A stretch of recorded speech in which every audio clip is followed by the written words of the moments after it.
Good morning, everybody. All right. Hi. Well, how lucky am I to have so many people being here today um, under some very unusual circumstances. I'm going to turn on my own video just for a second to say hello to everybody, but it might be best if you guys mute your video as well, just to avoid distractions. So greetings from San Diego, California, just so you can put a face to the name. Again, we're kind of under some very unique situations right here. I can only assume that because you're on this webinar that you are healthy and feeling well, and hopefully the same can be said for all of those that are close to you. It's a good morning from San Diego. I know we have folks from all over the place, so it's a good afternoon or a good evening, that sort of thing.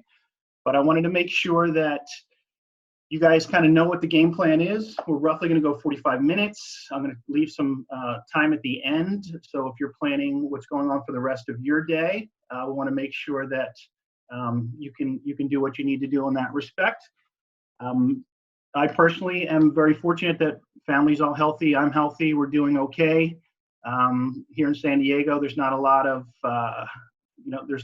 concern for us at this point personally, but I know we all know somebody that's being challenged with this. And part of my motivation for going ahead and doing this particular webinar was to make sure that the product that we are putting out as professionals is going to be able to really impact people the way that we want it to impact. So I do thank you all for attending, and also want to thank PT on the Net, who we partnered with on this as well, who I've been involved with for some 15 years at least with that organization. So we've got a lot of personal trainers, we've got physical therapists, we've got some chiropractors on here I know that enrolled. So again, I'm very grateful for the opportunity to share some stuff with you.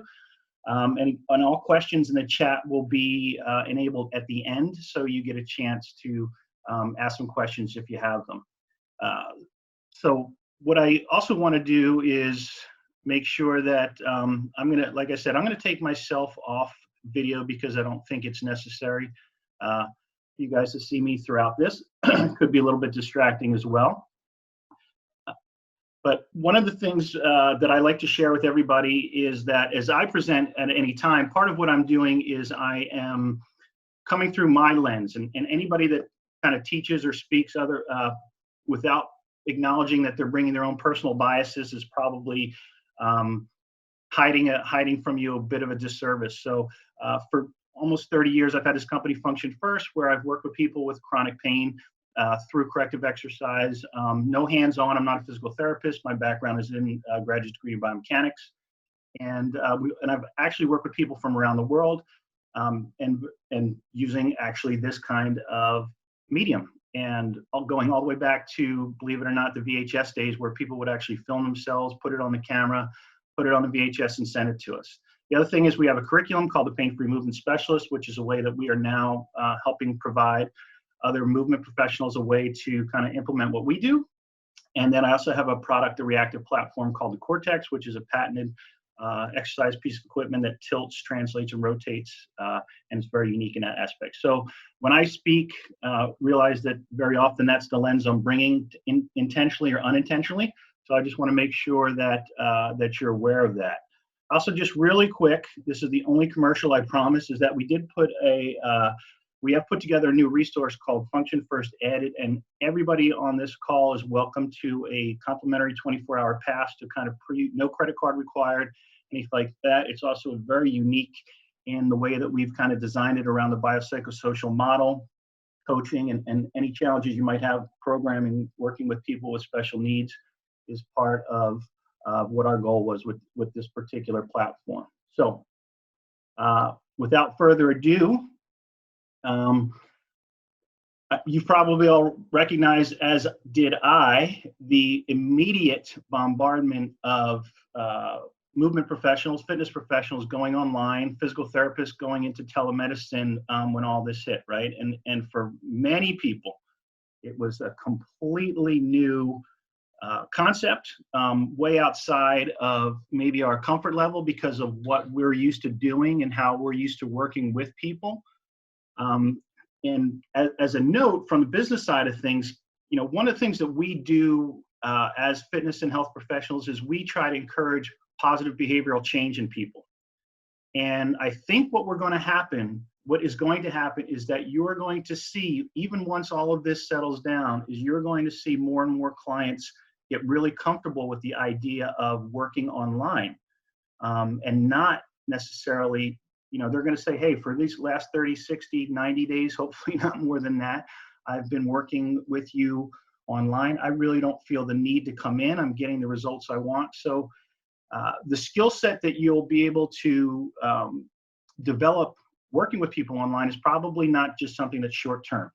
And having said that, everything that we're going to cover today is going to be absolutely relevant to your one-on-one in-person meetings that you'll be doing with people. So that side of things is very true. Now, some of we're going to speak about today will certainly apply to the small group to group exercises, but it's going to be highly relevant, obviously, to the one-on-one stuff where you have the opportunity to be a little bit more specific with the language you use and the cues that you use. And what we've noticed, obviously, over time, with the ability for fitness professionals to get comfortable with anatomy, we've gone this route. And this is one of my favorite Calvin and Hobbes pieces of comic that I've had in presentations for years. And it often, it resonated with me because it resonates with a lot of what we hear in terms of coaching cues. And as we get through the rest of this particular presentation, you're also going to realize that there's a place for this, but there's also a need to kind of look at things from a little bit of a different perspective, and how that's going to ultimately influence the outcome of what you're looking for with your clients.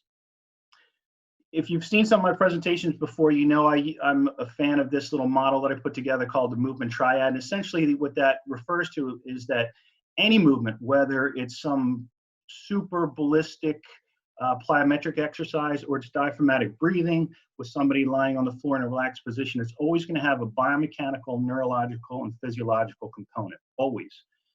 You can't separate those. And we tend to put a little bit more emphasis on any one of those if that's really where more of our background is or where our strength is. But the reality of it is we have to include all that.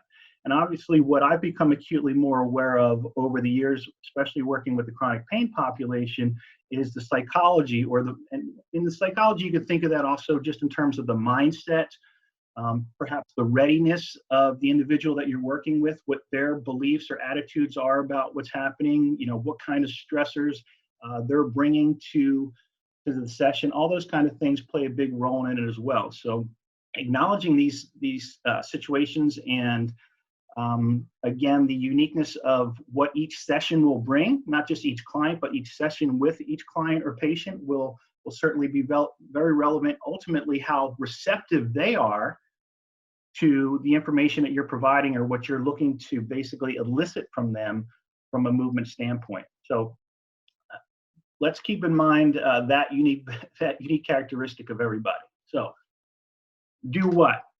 If, like me, you've ever had the opportunity to try to help an elderly relative over the phone with computer problems, you've probably realized that speaking louder and or repeating the same thing over and over again doesn't get you very far in terms of eliciting a change, right? Doing the same thing over and over, expecting a different result, as they say.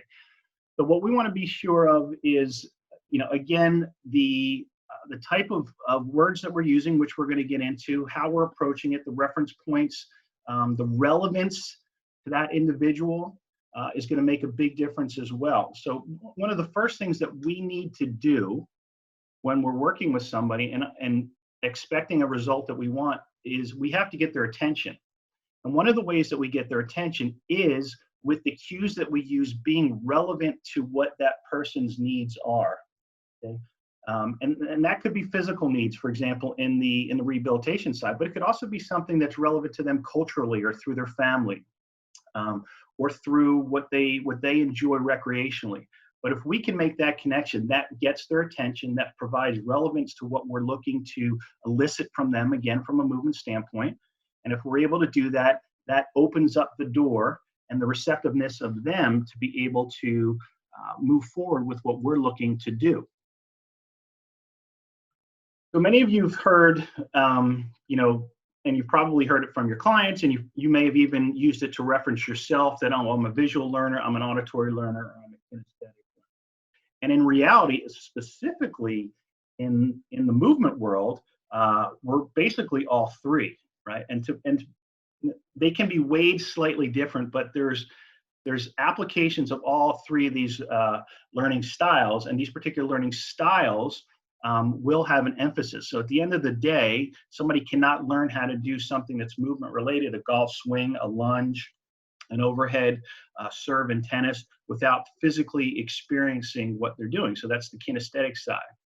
And one other aspect of kinesthetic, which is obviously missing in the medium of virtual coaching, is the tactile ability for us to, I should say, for our ability to apply a tactile stimulant.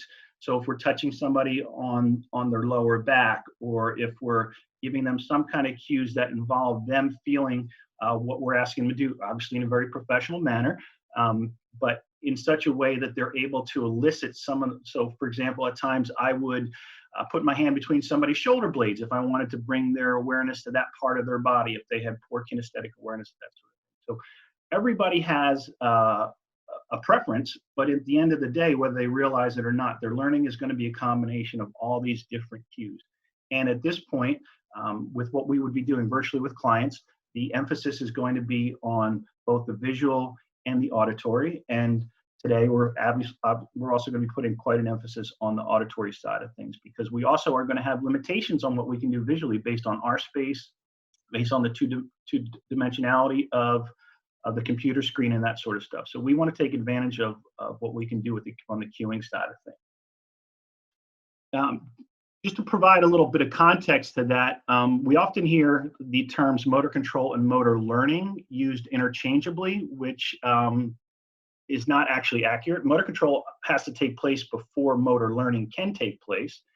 And motor control might be a better way of thinking about this, is what you're observing, especially initially when client is beginning a movement, especially a new movement, and we're looking at kind of the synergistic coordination and a little bit of the exploratory phase for them and their ability to put together the necessary sequence of events that occur in a movement. Motor learning denotes the fact that there's carryover, or that the person has been able to repeat the movements after a given amount of time, right? And in motor control theories, and they all are, and there's lots of them out there, but in general, what has to happen is any learning is inferred, meaning that the only way we can tell learning is taking place is by what that person shows us what they're doing. Exactly how they got there is still actually open to a certain amount of debate in the literature. There's a lot of different models and theories, and all of them are helpful to a degree. But at the end of the day, again, what we're looking to do is make sure that in the motor control phase is more the immediate side of things, which we're looking to help that person in the process of acquiring a new skill or a new movement. So we don't need to spend a lot of time on that, but I did want to make sure that we covered that a little bit for those points of differentiation. Another sort of really interesting part of the learning process, and this is on another subject or topic that is very dear to my heart that I'm greatly interested in, is the concept of variability with movement. So differential learning is, you can think of it as where mistakes are actually opportunities, and those opportunities are ways that the body can develop some options in ways that they can solve problems in more than one way. So when we get hyper vigilant in the way that we demand execution of an exercise from a client, it can be argued that you're taking away their ability to be able to use what their body is learning in different environments or under different circumstances, which of course creates an adaptability to different scenarios. And that's really what the motor system is all about, to be able to solve problems that are not overly familiar to it. So when we give the motor system those different kinds of inputs and that different kind of leadway to solve problems differently, with some guardrails, which obviously we're providing for safety and instruction, but that's a critical aspect to what a biological system requires. And that doesn't apply just to the motor system. That also applies to the musculoskeletal system and the ability for, as it relates to tissue tolerances and joint stresses and that sort of thing. So there's a lot of different information out there. I've done presentations just on variability in and of itself at different times, because I really, we're seeing a shift in that, certainly in the need for the body to be less rigid, both in its training and in its stability and the input that it gets. And that's where our programming and providing variety within the programming may at times frustrate a client. But that's where our skill set needs to come in, whether it's a patient or a client, to be able to challenge them, but allow them to find the edge of success, so to speak. In other words, we want them to be able to see some progress with what they're doing and not leave them in a state of continual frustration because the variability that we've provided for them is too much, in other words. So again, looking at some of the different concepts as it relates to enhancing the entire motor learning process, one of the big ones would be observational practice. And this is where a certain type of neurons, motor neurons, are facilitated based on, the same ones are facilitated based on observing movement as actually doing the movement. And I'm having a hard time letting people in here. Sorry about that. So observational practice is where we're, in this case, on video, we will be demonstrating exactly what we want the client to do. And as the client is visually seeing you execute it properly, we would expect that they would be able to fire the same motor neurons, the mirror neurons, rather, that are related to that. And there's actually been some studies that will permit people, I should say, studies that have looked at people who've done all the physical practice and people that have done half observational practice and half physical practice have shown the same degree of learning in certain studies. So when you're short on time and which could be the case in an hour session that we have with a client, we might notice that observational practice, in other words, they may benefit from the fact that you're doing. The other one is feedback, and this is sometimes referred to as knowledge of results in the motor learning, motor control world. But part of what we really want to do, so that's giving them some information on accuracy, timing of what they're doing, that sort of thing. But this also speaks to one of the common errors that many of us make in all fields, is that we actually provide too much feedback, and sometimes we just need to shut up and let that person move a little bit and sort of explore and figure out for themselves what they would be able to do. Another aspect would be self-controlled practice. And this is where sometimes they could be learning other cues. They might be watching a YouTube video or something like that related to what you've already asked them to do, but also they get to determine the pace and that sort of thing. So there's autonomy to that, which gives that individual a sense, again, of ownership of the skill that they're learning, and give them the opportunity to do some of that. And that can be both during the session and outside of the session with you. It doesn't necessarily have to be something that's continually going on during that time that they're paying to work with you. And then a big one of today's that we're going to spend a lot more time on today is what's called focus of attention. And this is where that individual is going to be, where their thought process is in terms of in response to the cues that you're giving them. So the focus of attention can be either internal focus of attention or external focus of attention. And internal focus of attention is something that is something that fitness professionals and physical therapists, physiotherapists do a lot of. And that's where we're bringing the awareness to the body itself, inside the individual as they're doing it. So they get the chance we start to talk in terms of joints or muscles or tissues that are involved, and that brings everything internal in terms of the focus of what the individual is thinking of. External focus is actually related more outside the body or to the environment, either something within the environment or our influence on the external environment ourselves, or themselves is what we're doing. And we're going to see that there's actually quite a bit of literature that supports the benefits of the external focus of attention, right? And you'll see that many of us, and if you think back on your own communications with your clients, your own cueings, you may reflect on how much of the internal focus that you provide to your clients. And again, part of that just becomes because we're an industry or industries that relate to the human body.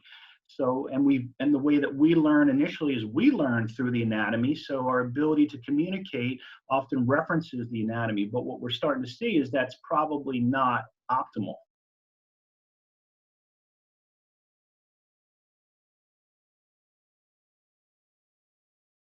So some of the examples that we might see of the internal focus of attention are probably very common to you, things that you've used yourself, and as of I've used them myself. Tighten your abs, straighten the knee, relax the shoulders, squeeze the glutes, right? Squeeze those glutes. Right? If I had a nickel, as they say, for every time we've heard that or somebody says that, would be amazing. Some of the examples of external focus of attention would be push the ground away, reach at knee height, open like a book, tap the cone. So these being either parts of the external environment or our relationship to that environment. Now, as I've read through the literature and looked at many of the studies and some of the information that's been out there as it relates to this, has been a little bit of lack of clarity, at least in my understanding of the ability to include the body at some level in the external focus of attention. So for example, in the open like a book, you'd actually be using the reference of your chest opening or something like that. So you're referencing the body in that case, but you're not giving specific turn through your thoracic spine, let your abs relax, any of that sort of thing. If you were using, like an upper spinal type exercise as that reference. So there's going to be a little bit of that, I think, that we end up seeing in there with some of what we do in terms of the cues that you end up using at the end of the day. So part of what we look at in terms of criteria here is the anatomy of this, which would be the words for the external focus of attention would be things that reference distance, direction, or description. If any of you are familiar with Nick Winkelman, this is part of his dissertation. He's kind of he's really one of the leaders in some of the research and the thought on this now. He comes from a strong coaching background, so working with elite athletes, formerly at Athletes Performance, which became Exos, and now I think he's the head of strength and conditioning for the Irish rugby team, national team. But again, great reference point, great source of information on this overall subject matter. But these are the types of things that some of the type of language that we would use in cueing. Notice it's completely different than tighten the glutes, squeeze the glutes, right? We're giving things that either the reference is going to be either something that's either farther from the body or closer to the body.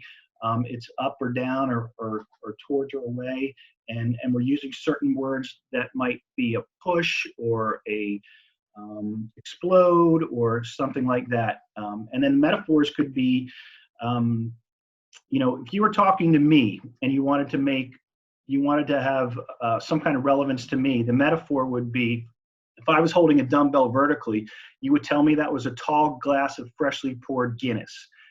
And I want you to move across the floor, Anthony, and I don't want you to spill any of that Guinness. So there's my metaphor, right? It's a full glass of Guinness. It's very relevant to my Irish background and my love for Guinness. So I'm going to make sure I don't want to spill a drop on the floor. Now you've got my attention, right? And that's the descriptor or the metaphor like that. So that speaks again to giving some relevance to what each individual is is going to be more receptive or less receptive to.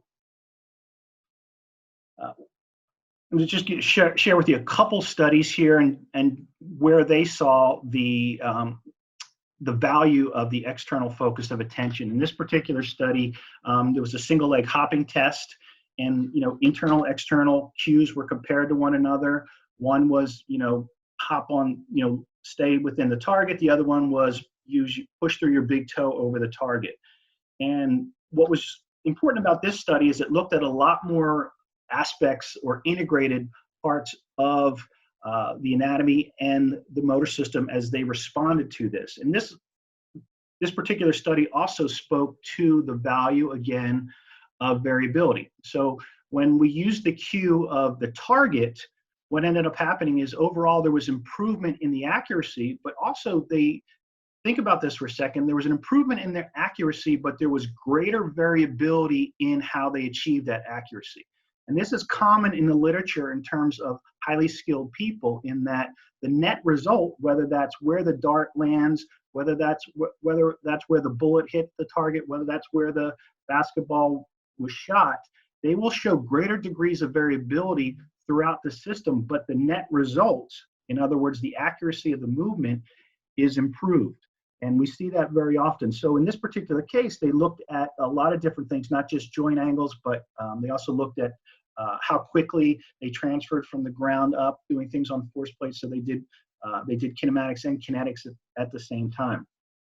Another example of this was a review of the literature, of some literature in the International Journal of Sports Physical Therapy. But particularly what I wanted you to take notice of with this was some of the words. So here's your external focus of attention instructions. Here's your internal focus of attention. So in the italics, they use, try to keep the markers, okay? So that's outside the body. Here they use the reference of the floor. Here they use the rectangles that were part of the cues that they were using. Again, the ground and the ball. Up here, it's more internal. So they're talking about the feet, the knees, the feet, the knees, the foot. Right? So all of those internal focus of attention were relative to that person's body. All of these were outside of the body. And again, the literature, all this has supported that the external focus of attention showed improvements, or showed overall improvements compared to the internal focus of attention. This was another study here that's looking at 3 different subjects. What they were doing is they were pushing on a force platform that was sort of set up to look like a leg press. And this would be the soleus and the tibialis anterior, so antagonistic muscles. You can see that this is much cleaner in terms of the prime mover or the agonist in the people that were to use the external focus of attention, which was referred to in the plate. This one was referred to using the calf muscles. And here you can see much noisier, where the antagonistic muscles are actually quite active as well. So this external would be more of a reflection of efficiency in the motor system, and this would show, all this noise would show less of efficiency. So again, the only thing different was the verbal cues that were given to the participants in what they would do to execute the exercise. So you can see clearly that the words that were used elicited a different movement response.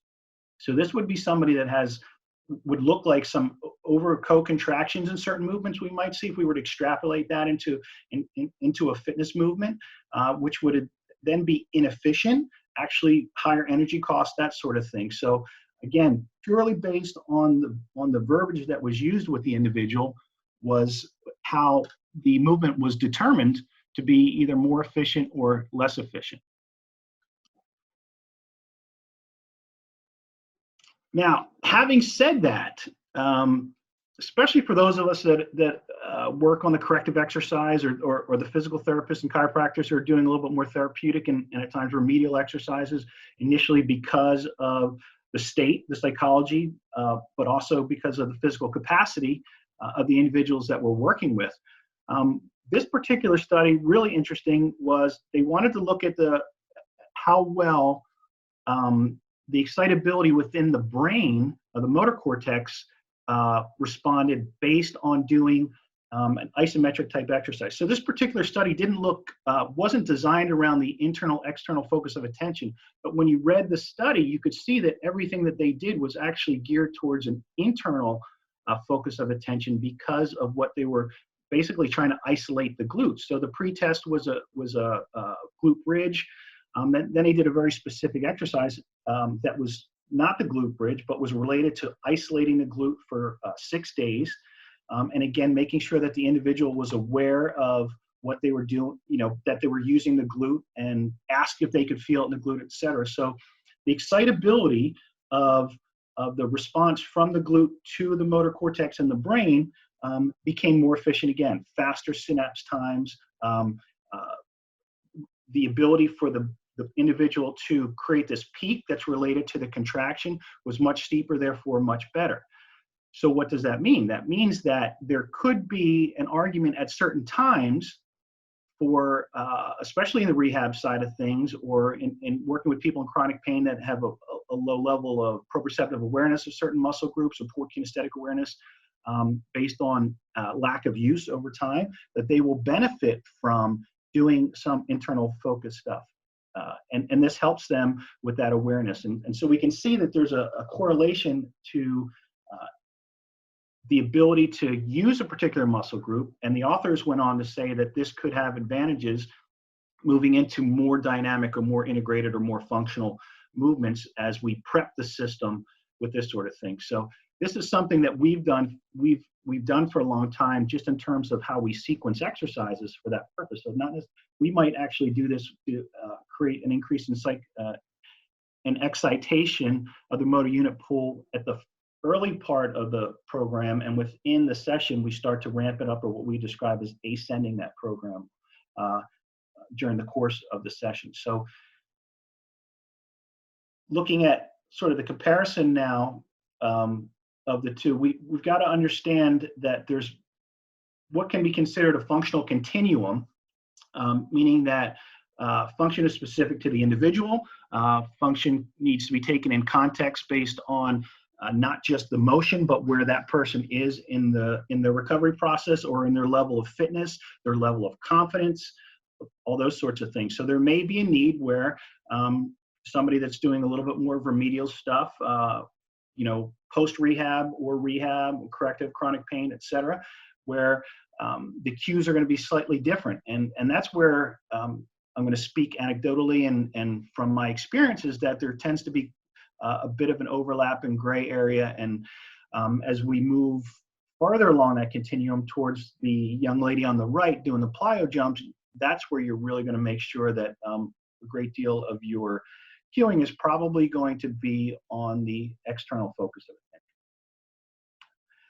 attention. I did want to make a comment as it relates to the internal focus of attention, and how that may ultimately influence articulations or the relationships of the joints that might be at some level counterproductive, or create some kind of interference in what the normal kinematics would be. So, for example, in this particular video, if we have somebody and every time they do a shoulder movement, what we're asking them to do is, squeeze their shoulder blades together, right?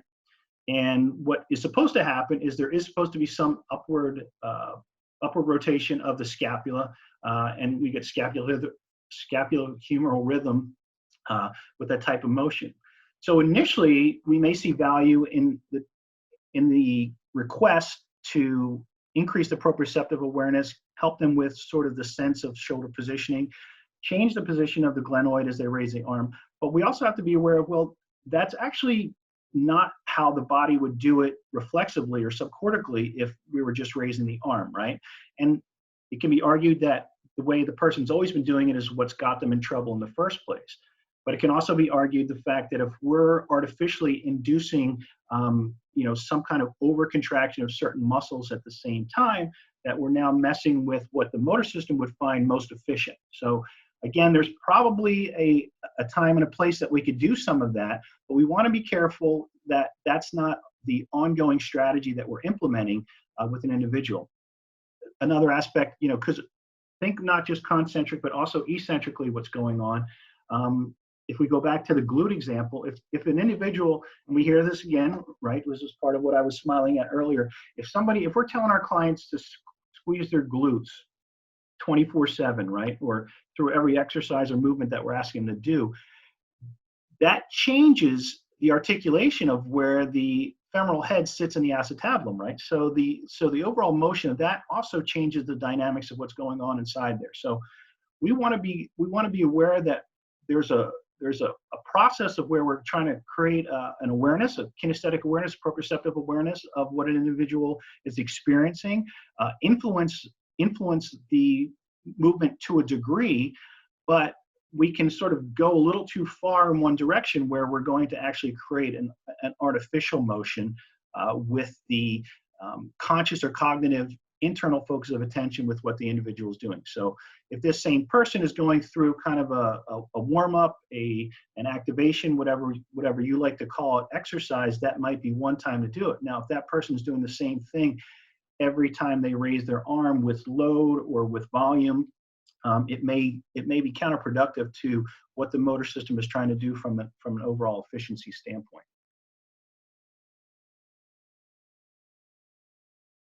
And then one of the other models of motor learning, so if we look at kind of how this starts to come together a little bit in Newell's model, is he has 3 stages, and the first one would be the coordination stage. And this could be similar to what we would consider the early motor control side of things. So this is where the person is trying to coordinate the movement, and it might be more appropriate for some internal focus of attention with this. Stage 2 control, stage 3 skill. Now we're starting to look at where there's probably greater value in the external focus of attention. So again, stage 1 might be a slightly more remedial exercise, a therapeutic exercise that somebody's doing. They show a certain level of competency and efficiency with what they're doing. They've demonstrated to us that they have the capacity to handle this position or this relationship to gravity. And then we start to move into some of the second phases. And these particular phases kind of map well to a classical motor learning model also, which is the Fitz and Posner stages. Stags I wrote there. Stage 1 being the cognitive phase, where the person sort of intellectually comprehends and knows what the expectations are of what you're asking them to do. Stage 2 is the associative phase, which is also a bit of an explorative phase where they're starting to kind of some pre-existing general motor programming that they're kind of putting that together. And again, if we think, let's say in that stage 2 phase, if we're using external focus points for the individual, it creates an opportunity for them to focus outside of their body, and the value of that being they are not going to interfere with the authenticity of what the movement can be, right? So another way I describe this is that if we're too much in our head thinking through movements, we're too much in our own way, and we need to get out of our own way with certain movements, right? So as we start to move the focus of attention outside of the body in stages 2 and 3 in either one of these models, what we're doing is we're giving the person the opportunity to kind of focus on an outcome, okay, and not get overly concerned with the process, right? Because the process requires us to go within, and that interrupts timing and potentially force production and the overall flow of what would be reflected of an efficiency of the motor system. Now, that doesn't mean during this time that we're not observing movement and we're not looking for areas of stress or potentially danger in terms of injury, re-injury, aggravation of injury that we want them to avoid. But keeping in mind, our ultimate result is to elicit something from them that's in their best interest from a movement standpoint. So as we start to ascend what we're asking of those individuals, then at that point we need to be able to see the value of providing this external point of reference with what they're doing. Okay. So hopefully that all makes sense to what we're describing here. Now this is something that I think if we thought about, again, gray areas, at the very top of what would be intrinsically focused would be your basic motor learning or motor control exercises. Some of the stuff that we're doing at the very beginning, again, kind of remedial, might be static in nature at times, but these are not the other end, where we would be looking at the fully integrated dynamic exercises or sport-related activities, right? You're not going to tell, Tiger Woods as he's swinging a golf club to keep his abs tight. And maybe that's actually a great example, because if anybody's heard some of the past interviews with Tiger Woods with his back surgery, the advice, or I should say evaluation, that he was given, or at least that he communicated, which of course could sometimes be misinterpreted, was that his glutes were weak, and that he wasn't keeping his glutes tight when he was doing certain things. So, does that correlate with the fact that he had a couple really bad years after that? Who knows? But ultimately, if we use that as an example, that somebody like Tiger Woods should not be squeezing his glutes as he's driving off the tee because of his skill set, we realize the disadvantage that has to the flow of the authentic movement of what goes on with something as ballistic as a golf drive, right? But again, there's going to be points in between there, the gray areas in between, and exercises and movements that are in between there that we might sort of dabble in a little bit of the intrinsically focused, and ultimately moving towards the extrinsically focused, because that's where life is, right? And that's where real movement is over time. But in terms of building confidence, building awareness, there's value of those intrinsically focused cues at the beginning as well. So to kind of summarize some of the key points for you guys, and again, hopefully I'll be able to open up this chat, and if I can figure out how to do that, and then allow you to get some questions in. Okay. The words you use will ultimately impact the movement outcome, okay, for better or for worse, right?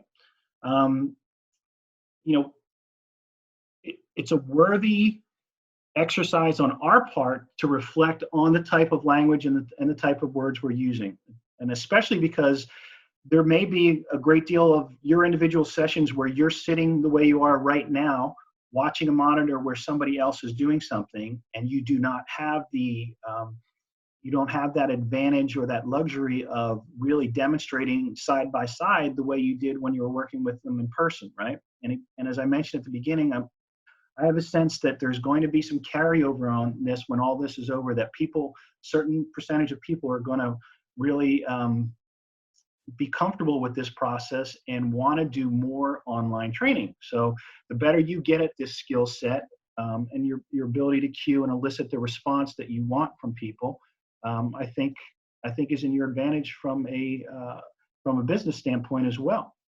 And for those of you that are paying per client in terms of sessions, you're going to save a little bit of money. You're going to keep a little bit more if you're doing it online from home. Another key point here is that we have to keep it simple with one main concept. If we start throwing in all kinds of mixed metaphors and all kinds of different points of relevance to an individual, they're not going to be able to keep some kind of clarity on what the outcome is that you're both trying to elicit with the cues. So focus on one thing, and as I mentioned before, let's make it relevant to what's going on with that individual, so that they can be connected to you, and they can see the value of doing this towards something that's important to them, right? And so those cues really need to be related to why they're doing what they're doing, or something in relationship to the goals that they've shared with you in the past, that sort of thing.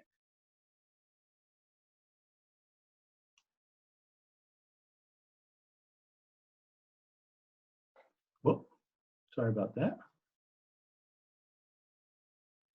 And this is a big one, which is avoid overcorrecting and allow for some self-discovery of movements.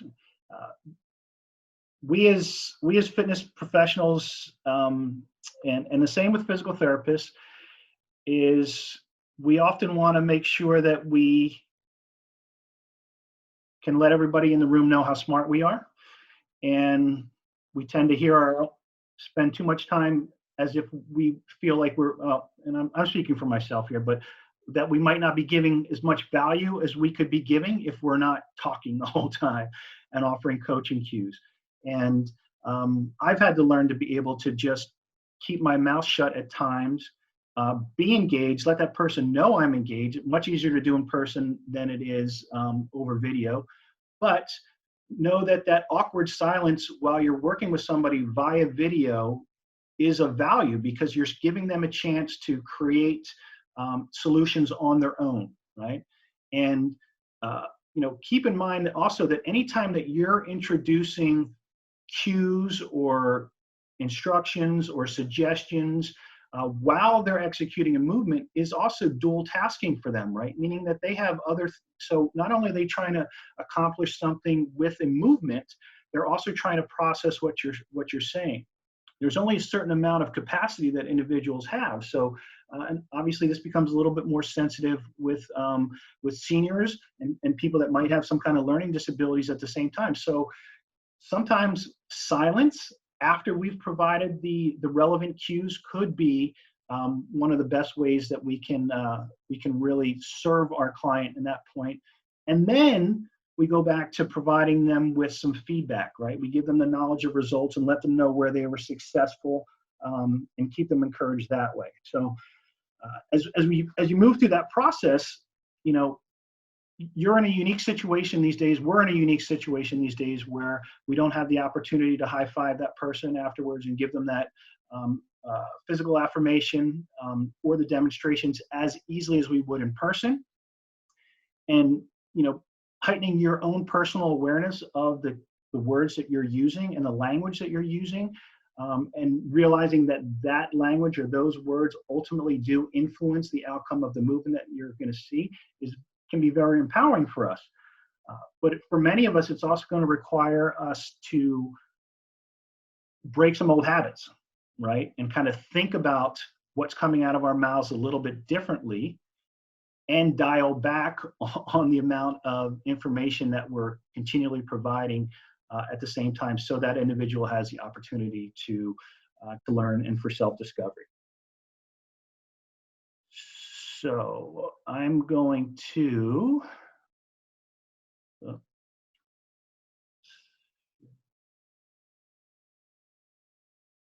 see if I can figure out how to get the chat back on.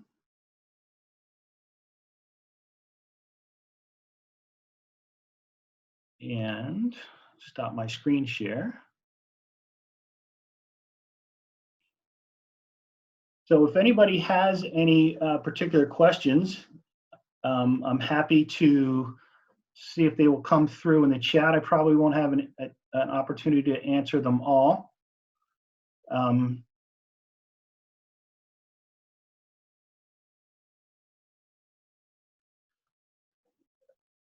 I see the first question. Okay. Somebody asked about my background in how I started biomechanics as far as education. They're looking to start a degree. I've personally just been a big fan of the human movement and the fact that everything that we do every day is relevant to an opportunity for learning, right? So I'm a human, you're a human. Biomechanics of humans is something that's applicable to. So I always felt that was something that was very easy for me to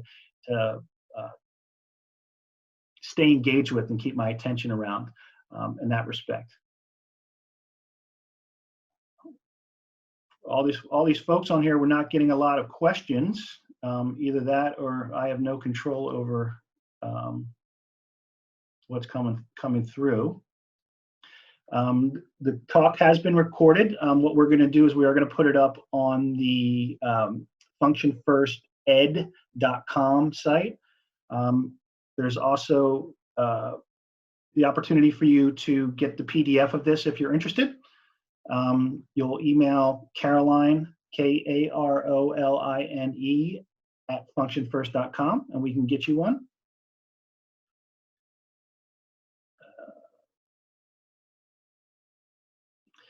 If I had to pick one cue for a lunge or a squat. Let's see.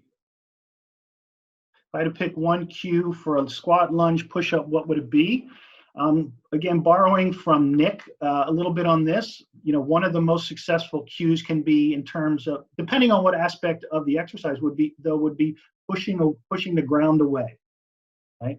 And pushing the ground away communicates the force outside the body going in. And that's, he uses that often with his athletes and sprinters, but depending on what aspect of it is, what aspect of the movement, the ascend or the descend, exploding through the floor.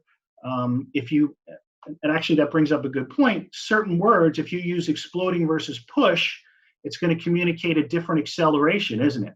Right? Or a punch versus a push. So as you use those cues, you're also communicating a different, sort of a different relevance in terms of how that movement is executed with the force or the speed of what's going on. Thank you for the kind words. You said it was a nice presentation.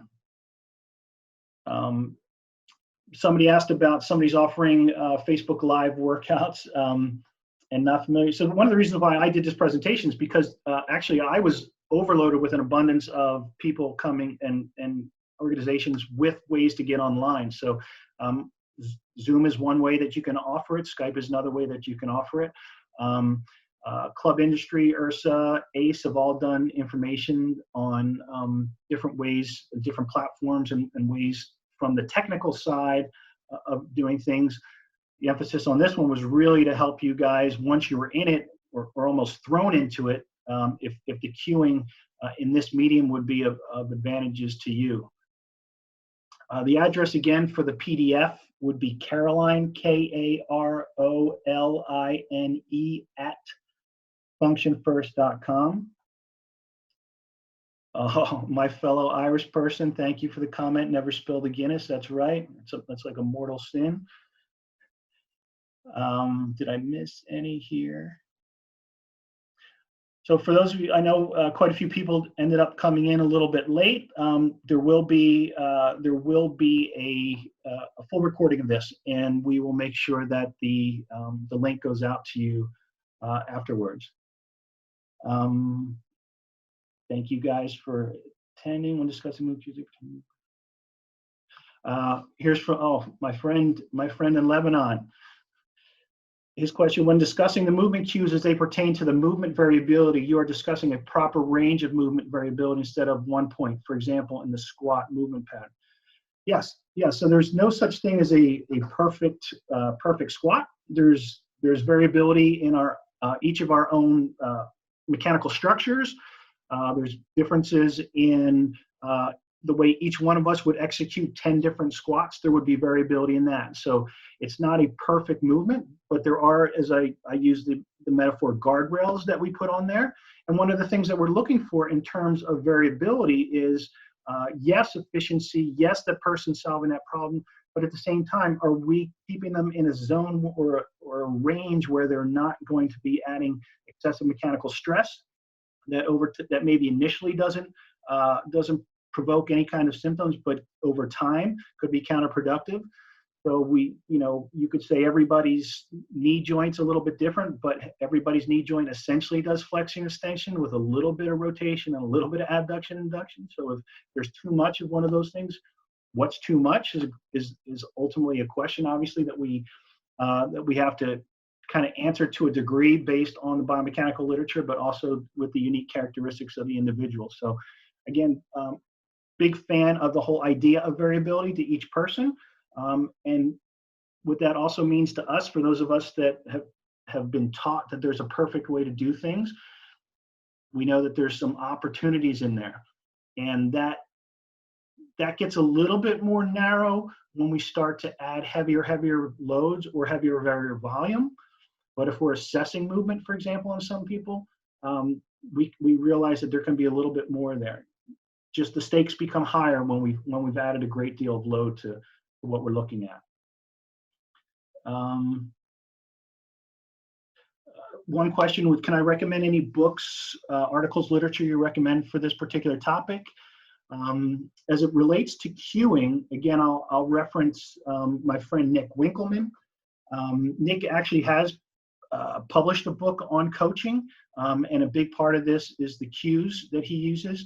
Nick has also made available quite a few of his presentations, his slideshow presentations on, is it SlideShare that's hosted by LinkedIn? One of those, but he's got some presentations up there. And again, huge wealth of knowledge around this topic. The one caveat that I would say as it relates to myself is just that, you know, a great deal of his experiences around with athletes. And I only get to work with athletes when they're in a dark place and they need to get back to what they're doing. So I don't do a whole lot of performance stuff with people.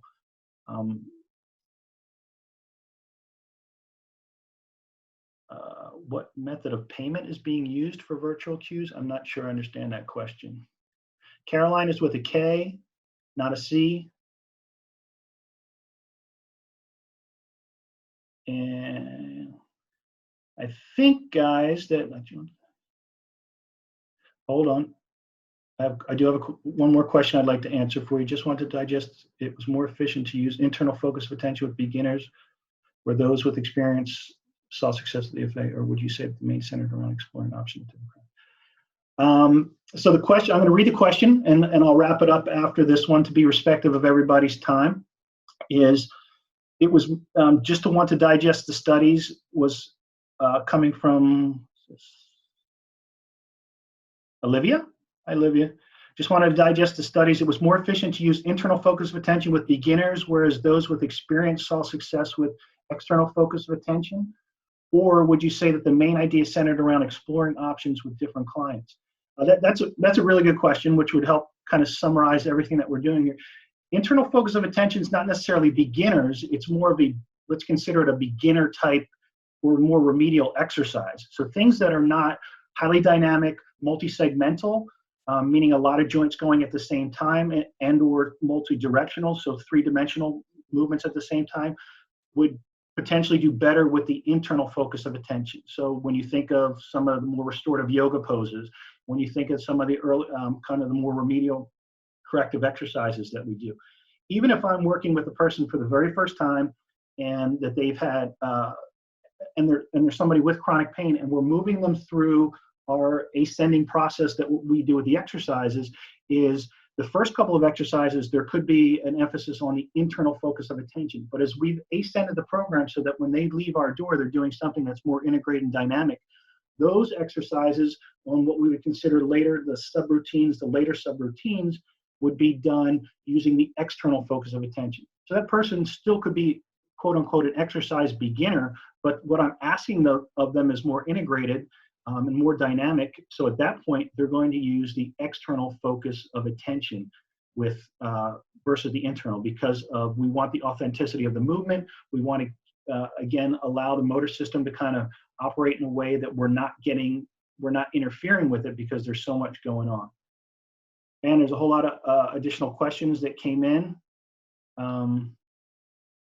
Somebody gave a suggestion, Motor Learning and Control by Coker, C-O-K-E-R, is a good book that summarizes the majority. Thank you for that.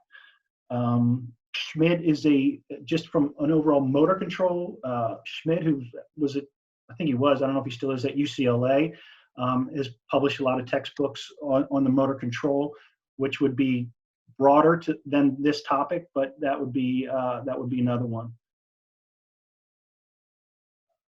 Excellent. Okay, guys. So again, I want to be respectful of your time, and I am absolutely humbled and grateful for the number of people that joined us today. And I know that we're all in this together, as we say, and we are the Fit Fam, and that includes our physio brothers and sisters and our chiropractic brothers and sisters. So thank you so much for affording me a little bit of your time today. Hopefully there was some value add to what you're doing, because I know that this is an environment that is going to be around with us for a little while and will continue to carry over. And that could work to our advantage as well. So you guys stay safe, stay magical, and continue to positively impact lives. And I really look forward to the day that we get to high five, hug, fist bump, whatever it is, in person sometime soon. So God bless, and we'll talk to you all soon sometime. Thank you.